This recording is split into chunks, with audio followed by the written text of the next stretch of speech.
Oi, gente, eu sou a Duda Gomes, eu faço parte da classe nono ano 1 da Escola Natureza. Bom, esse ano eu estou no nono ano, obviamente, como eu já falei no começo do vídeo. Eu estou aqui para gravar um trabalho de geografia da nossa querida Gisele, amada Gisele, professora Gisele. Eu faço parte do trabalho, eu faço parte do grupo da Júlia, Thaís e Luana, o quarteto. E agora eu vou explicar um pouco do... Bom, nós já começamos com a bomba, que é sobre capitalismo, socialismo e comunismo. Bem, o que falar sobre o capitalismo? Capitalismo não é nada menos e nada mais que um sistema econômico e social baseado na propriedade privada e na acumulação do capital. Ou seja, é um sistema que dividiu os ricos e os pobres, né?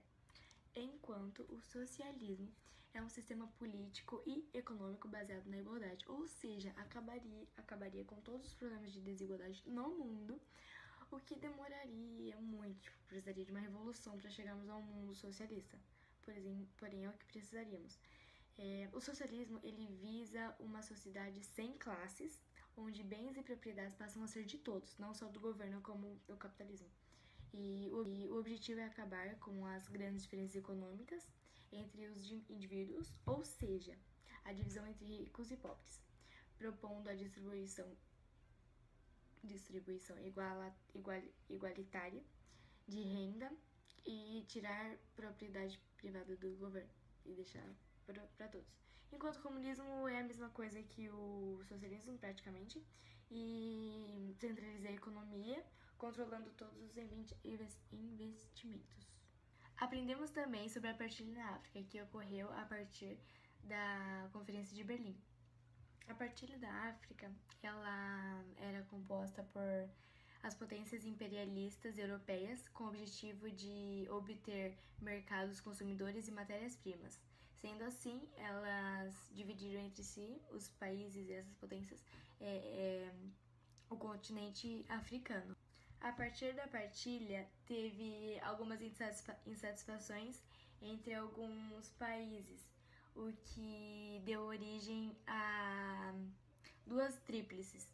A Tríplice Entente, que era composta pela Inglaterra, França e Rússia, e a Tríplice Aliança, que era composta pela Alemanha, Itália e o Império Austro-Húngaro.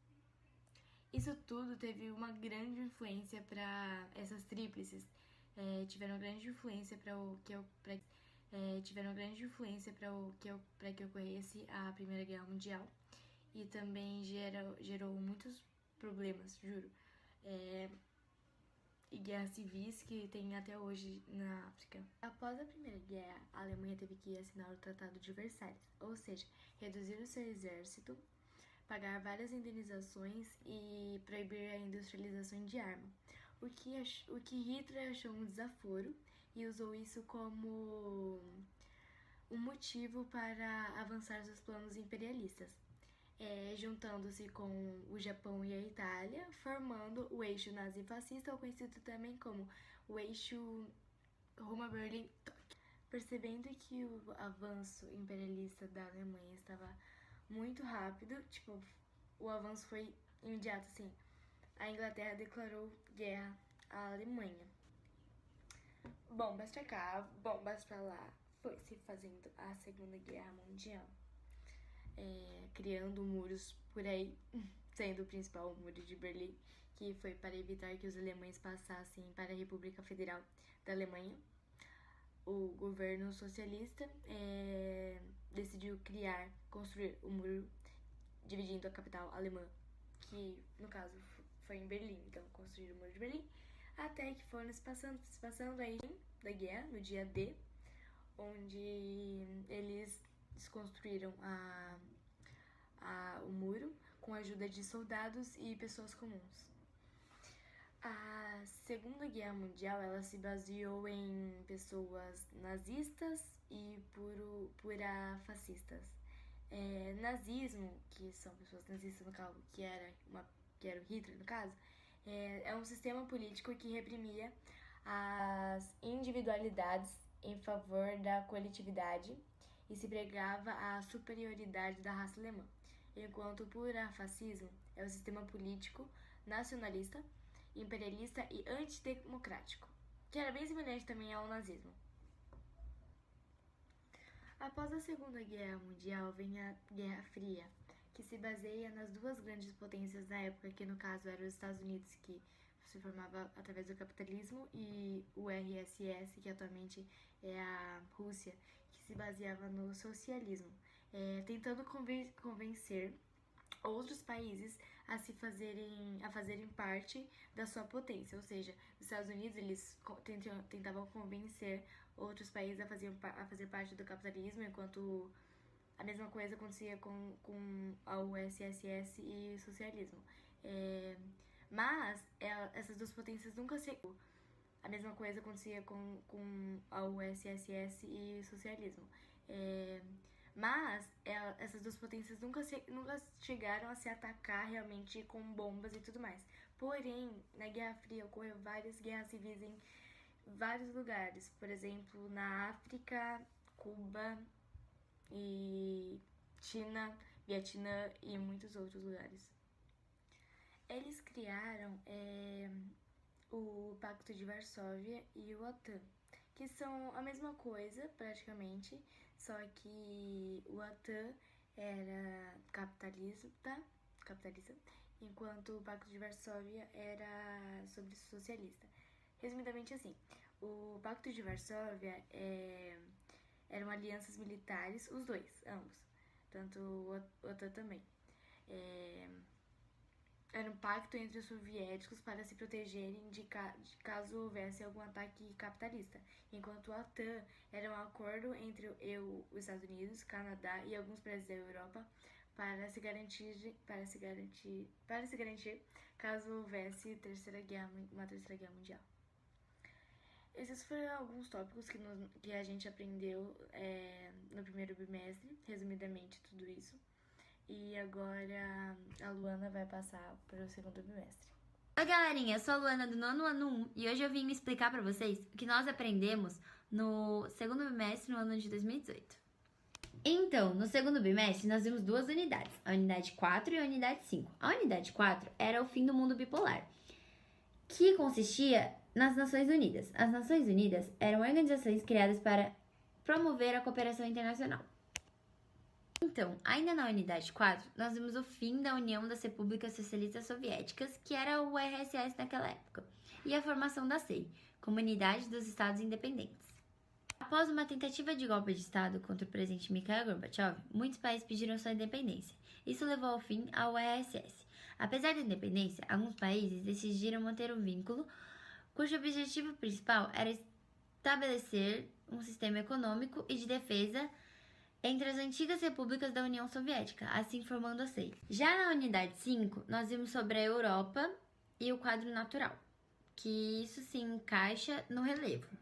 O relevo da Europa é caracterizado pela grande predominância de áreas planas com baixas altitudes, em vastas planícies. Mas isso não significa que não haja nesse continente um conjunto de regiões com elevadas altitudes. Na unidade 5 também vimos o clima e a vegetação na Europa. Oi, gente! Aqui é a Júlia, do nono ano 1 da Escola Natureza, e eu vim apresentar os conteúdos do terceiro bimestre do ano de 2018. Então, gente, agora eu vou falar sobre duas pessoas muito importantes na luta dos negros, que foi Rosa Parks e Martin Luther King. Rosa Luz Mescalé, mais conhecida como Rosa Parks, ela foi uma costureira negra norte-americana, símbolo do movimento dos direitos dos negros nos Estados Unidos. E ela ficou famosa dia 1º de dezembro de 1955 por ter recusado frontalmente a ceder seu lugar no ônibus a um branco. Ou seja, ela resistiu, mas ela afrontou os brancos, e por isso ela ficou conhecida. E tornando-se o estopim do movimento que foi denominado boicote aos ônibus de Montgomery e posteriormente viria a marcar o início da luta antigregacionista. Ela morreu de causas naturais com 92 anos. Já Martin Luther King, então, como eu estava falando, já Martin Luther King, ele morreu no dia 4 de abril de 1968. Ele morreu ao ser baleado em Memphis, nos Estados Unidos. Ele já tinha escapado de 2 atentados. E o negro que tanto se engajou pela igualdade de direitos nos Estados Unidos, nas décadas de 1950 e 1960, alcançou apenas os 39 anos de idade, ou seja, ele morreu cedo, porque ele foi assassinado. Falando detalhadamente da morte dele, ele foi assassinado com um tiro na sacada de um hotel em Memphis, e o autor do disparo teria motivos supostamente racistas. E em dezembro de 1999, no entanto, um processo civil no estado de Tennessee chegou à conclusão de que sua morte foi planejada por membros da máfia e do governo norte-americano. Agora eu vou falar de outro assunto. Uma palavra. O que significa belts? Como eu vou explicar? Belts são as divisões da produção agrícola nos Estados Unidos, que visam adequar o uso do solo de acordo com as suas características. Vou dar 3 exemplos. Wheat belt, trigo. Cotton belt, algodão. E corn belt, que é milho. Agora vamos falar de 2 palavras bem importantes, como manufacturing belt e sun belt, que significa cinturão das manufaturas e cinturão do sol. Manufacturing belt, que engloba todo o Nordeste norte-americano, e emerge o Sun Belt, que se estende em toda a costa oeste e região sul do território. A região denominada Manufacturing Belt consiste na área onde se iniciou o processo de industrialização nos Estados Unidos. Portanto, ela é composta principalmente por indústrias tradicionais, de base e automobilísticas, como a General Motors e a Ford, entre as maiores do mundo. Agora vamos falar sobre outro tópico, que é a relação entre clima e relevo da vegetação na América Anglo-Saxônica. A América Anglo-Saxônica fica localizada inteiramente nos hemisférios norte e ocidental, nas zonas climáticas temperadas e polar, além da latitude. O clima também é fortemente influenciado pela altitude e pelas correntes marítimas e massas de ar. E as principais massas de ar que atuam na América Anglo-Saxônica são as massas de ar fria. As altas montanhas do oeste bloqueiam a passagem dos ventos do Pacífico, permitindo a formação de desertos a leste das montanhas. E além das massas de ar, 2 principais correntes marinhas são responsáveis pela definição do clima da América Anglo-Saxônica, que é a corrente da Califórnia, bastante fria, inclusive, e que banha a costa oeste, acentuando ainda mais as características do clima temperado nessa área. E a corrente do Golfo, que é uma das mais importantes, que é bem quente e que banha a costa leste. E faz com que a península da Flórida e as áreas mais próximas tenham um clima subtropical. E com isso, fica mais quente. Então é isso esse tópico, gente. Olá, meninas e meninos, tudo bem? Bom, vocês já estiveram com minhas 3 amigas explicando o bimestre 1, 2 e 3. Bom, o bimestre 4, que eu vou explicar, foi dividido em 2 partes, a unidade 7 e a unidade 8. Dentro da unidade 7, tiveram 2 capítulos. No primeiro, a gente aprendeu sobre a multipolaridade e blocos econômicos, a mudança de estratégia econômica e a nova ordem multipolar. Bom, dentro da unidade 7, a gente teve o capítulo 2, que a gente aprendeu sobre a globalização e a economia global e a face negativa da globalização. Bom, essa unidade foi muito importante para a gente entender um pouquinho mais do porquê que a economia mundial está assim e da criação das moedas. Bom, dentro da unidade 8, a gente também aprendeu sobre as potências, só que oceânicas, que foram elas, a Austrália e a Nova Zelândia.